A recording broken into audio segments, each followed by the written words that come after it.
Porque no son hijos de Dios.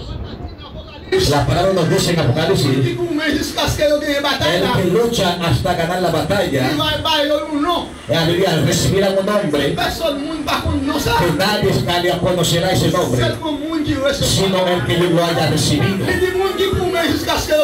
El que lucha hasta ganar la batalla le dará poder para comer maná y muchas cosas más que hay.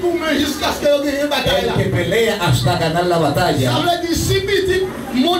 Esto quiere decir, si los hijos de este mundo, ellos están gozando aquí en esta tierra para ir a sufrir en el infierno. Apocalipsis nos dice: los hijos de Dios estamos peleando una batalla aquí para ir a gozar en el cielo. Al nombre de Cristo.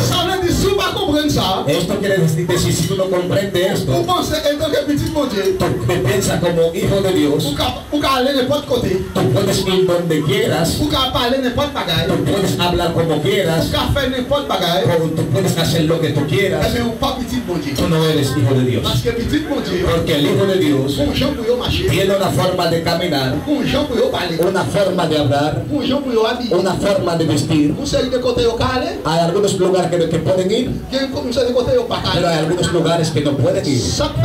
¿Por qué? Porque son hijos de Dios. Hay una forma de vestir. No porque no podrían vestirse de otra manera.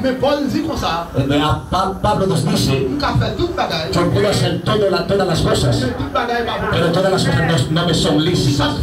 ¿Por qué? Porque soy hijo de Dios. Aleluya. Las ropas las venden en el mercado. Cuando tengo dinero, yo puedo comprar la ropa que yo quiera.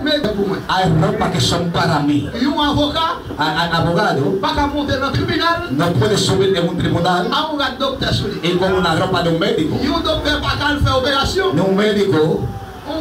Ni un médico puede ir a hacer una operación con una ropa de un médico, de un abogado. Cada profesión tiene su vestido. Todo el que va a trabajar, aleluya, en la construcción, no va a usar una ropa blanca para ir a trabajar en la construcción.